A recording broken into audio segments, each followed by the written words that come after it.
Okay. Here we go. The stream is live. Suzy, you are a wizard and magician, my dear friend. Welcome, everybody, to this week's conversation. We're going to have a chat with some rainforest animals this week because Suzy is in Costa Rica. Arriba, Costa Arriba, Rica. arriba. So tell me, you've been there for a few days. Have you seen any of the rainforest animals that inhabit El Lagar? Well, it's very interesting because this time I've only seen the more smaller creatures. So I've seen some frogs, I've seen some, like, I think they're called geckos, the ones that can run really fast, like on their hind legs. And, things like that. But of course, the last times I visited here, I've seen river crocodiles, I've seen monkeys, I have seen all kinds of other critters too. So, and of course here you see the toucans and you see a massive amount of birds, which is so beautiful. And I don't know their name. I'm not a birder per se. So, but if you want to see birds, Costa Rica is the place to come. That's for sure. They have massive amounts of birds here. And I love the graphic. You have an amazing lady that just senses the energy of what we desire to talk about, but also, more importantly, what the animal kingdom desires you and I to be the mouthpiece for as well. It's like the graphic has this beautiful toucan and a cute little rainforest frog on there, because the reason I would love to explore this a bit more is most people think about animals as your cats and dogs and horses. It's like, no, the animal kingdom is so vast. And a lot of the times it's the animals that we don't see with our eyes or that we don't have direct contact with that are the ones that capture our attention the most, like the toucan, the beauty, the absolutely astonishing beauty, particularly of the colors of the rainforest animals. And I think for me, the toucan, if I had to pick one animal that would represent the rainforest to me, it would be either the green frog or the toucan. So, but you mentioned a river alligator. So is this what they call a caiman in Costa Rica? No, so there is actually caimans here as well, and the caimans are smaller and they won't really harm you. I mean, they could bite you. So I know that if you were to swim in the lake here, they actually tell you not to swim in the lake here because the caimans are in the lake. But they're not that, I mean, gosh, they're still pretty big. I saw one last year laying in front of one of the casitas, and it was really as tall as me. I mean, I could have laid next to it and it would have been probably stretched out a bit longer than me even. So they're not small, but they wouldn't necessarily attack you. But I'm sure if you were to swim by one and you would piss it off on some level, it might snap at you. And I don't think I would want to be snapped. I think the biggest issue with bites from them is actually all the bacteria that they have in their mouth, and you just get a terrible infection from it. Not necessarily, you wouldn't die from the bite per se, but you might die from the aftermath. So, yeah. Yeah, it's the same with snakes. I mean, living in Australia, it's like, yes, the venom, some of the snakes aren't deadly, some of them are. And same thing, it's often the bacteria that's on the teeth that create a lot more problem. But anyway, I wanted to talk to, because you have three-toed sloths there, and these particular animals have always piqued my curiosity, because it's amazing when you think of a three-toed sloth, straight away what comes up for you. So for all of our viewers, some people might go, I don't even know what a three-toed sloth is.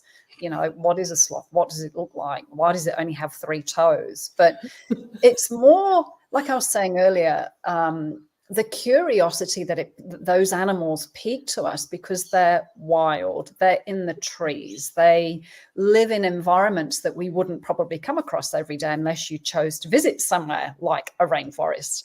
So for me, what I wanted to tap into was, these are not animals that you're going to be patting and taking home and feeding and taking care of, which are more of the conversations you and I have, more normally. But what is it that these animals desire to contribute to you? What is it that they energetically are speaking to you? If they're piquing your curiosity, what doors are they opening? What parts of your being are they inviting you to step into that wonderment and that awe of just being present in the, in the company of something that you would not normally see. So do you want to speak to that, Suzy? Like, I mean, I know you've been to Costa Rica a lot of times. So has there been an animal that you've come across or that you've had, from a distance or whatever, that you've really sensed a very different invitation or a communication going on for you with them? Well, actually, and thank you for saying all this, Viv, because I think this is really truly what is intriguing about our nature environment really all the time, and I think one of the things that we sometimes forget too is that if we want to really experience that, we have to be patient. And a lot of us are running around usually, and we want to do activities, we want to go river rafting, we want to go horseback riding, we want to do this and that, but to actually take a moment and slow down everything and just be in a spot and wait, a lot of us do that. And when you want to really engage with these animals, that's exactly sometimes what you have to do. You just have to really wait. And I do not have a favorite animal that I could say that I have here that I'm looking forward to seeing, but what I do enjoy is those moments when you come across something and then you just stop and you just be there and you just watch or engage in that way, and you just really enjoy looking at something that is living in a habitat that you are now encountering in the wild, not in a zoo and not in a fake environment, but you're just really there in the middle of where they live. And you also have to be aware that some of the animals around the world can harm you, not because necessarily you are their food source, but you might be stepping on them unknowingly, or you might be stepping into their territory and they get very protective, or they have young they feel like they need to protect and things like that. So there's a different encounter that you have with those types of animals, and you have to be willing not to get into like, oh, this is so cute, I want to look at it closer, because like I said, when I saw that caiman laying there last year, and I jokingly talked about it last time, my first moment was like, oh my God, I want to go over there and touch it because it is so beautiful and it is so amazing looking. And you just want to go over there and touch it. But I know how fast they can move. And I was like, no, I'm not going over there to touch it. Yeah, and speaking to that level of presence and awareness, because if you turn your presence or your aware, or if you turn your awareness off for 1 second, I mean, we hear stories all the time of people being bitten or bitch slapped by, one of the animals in the universe. It's like, hey, dude, wake up, get present, be with me. This isn't just a cotton wool, soft, switch your awareness off environment. This is about an invitation to be present and receive and be in a very, very different way. And thank you for sharing that, Suzy, because that desire, I'm very tactile. I get a lot of information through my fingertips, and I think that's why I love animals, because the soothing of touching their coat, with a horse or a dog or a cat, it resets you. For me, it resets my nervous system. It invites a very different space. But obviously, deadly snakes, rhinoceroses, things that are going to hurt you, it is a natural desire to have that connection and that physical connection. But what can your body and being receive from that level of awe and wonderment? And like you say, that patience of just being, and I'm going to say it this way, intensely being, because when we are so busy in our head, we miss so much of what is around us. I had the most amazing experience one day. I'd actually just facilitated a Start the Conversation class. And I find that my awareness, my sense of the animal kingdom around me massively amplifies and exponentializes. And I heard this tiny little hi. And I'm like, okay, I can hear something calling me. What is it? And I'm just at the front of my house and I've got a little lawn there. And it was down in the grass. So I got on my hands and knees. I was all dressed up, ready to go to work. And I got on my hands and knees. And under a blade of grass was this tiny, tiny, tiny green frog, literally the size of a fingernail clipping, with this beautiful gold band under its eyes and down its back. And I'm like, oh my God, I had to get my phone and take a cat. He was tiny, tiny, tiny, tiny. But to hear that, you know, it's that awe, that wonderment, that curiosity, the aliveness, because in that moment, everything else leaves your world. Whatever you're worrying about, stressing about, freaking out about, you know, putting your attention on, that space of the magic of being alive and the magic of the animal kingdom gets lit up in every cell of my body. And so to choose to be in an environment like Costa Rica, where a lot of people do go for the interaction with the animals or to sit and watch the bird life, what else are they inviting you to be and receive? And that's the best way that I can describe that with words, you know, because it is the experience. It's such an individual, unique experience of your being and receiving, the simultaneity of the gift of that. Yeah. And I think one of the things that I would like to also bring up, and you know, because obviously we as people, we have collected animals from all over the world, and we use them in cages, and we use them at home to kind of bring them to us, you know, because of that fascination. And I'm not saying I'm against this or I'm for this or any of those things.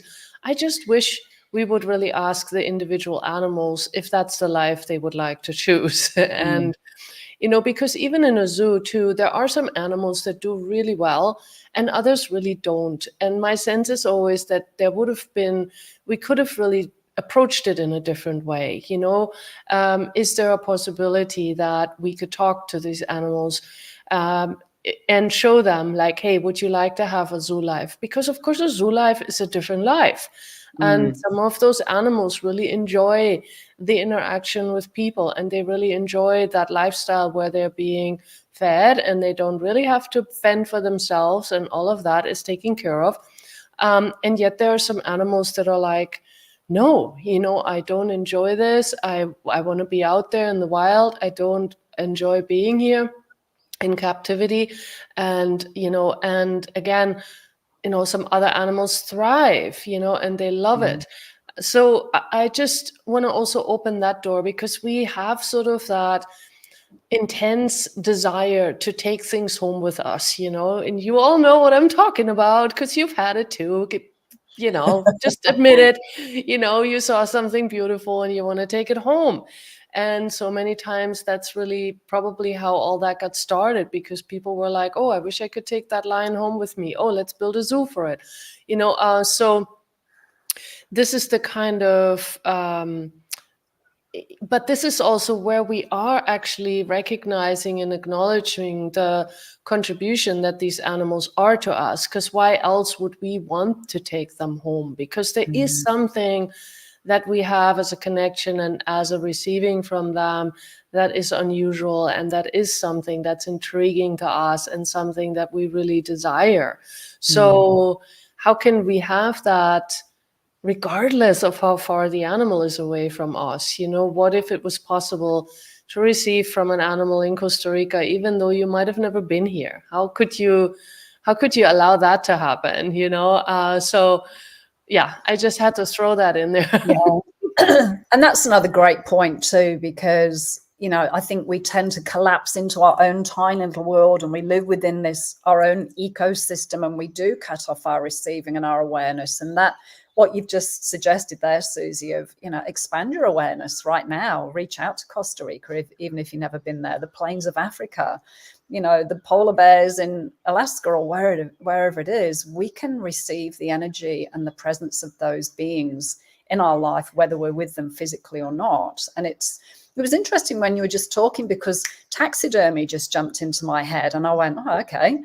You know, because that's another way. In the olden days, they used to take them as trophies, and they'd put them, you know, they'd stuff their heads or their bodies or their tusks or whatever it was, and they'd use that as a memento for whatever, you know, reason that was. But like you're saying, Suzy, you can watch a documentary, you can look at a photograph of a bird, even if it's a cartoon, you know, you still, if you have that curiosity to lean into the animal kingdom and that desire those energies are present straight away. We're not actually disconnected from them. We just think we are.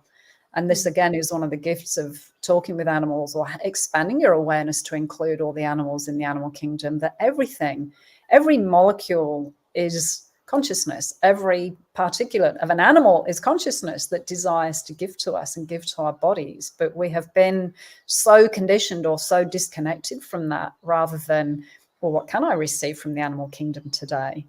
And it was interesting. I took my dog out for a walk early this morning, and it's spring here, so all the trees are massively out in flower. And so it was just this, I went to where these trees are, and there were 10 king parrots, which are these beautiful, beautiful, vivid green and red and blue parrots. And they're usually quite shy. There were 10 of them hanging around in the trees above me, and usually see maybe a pair.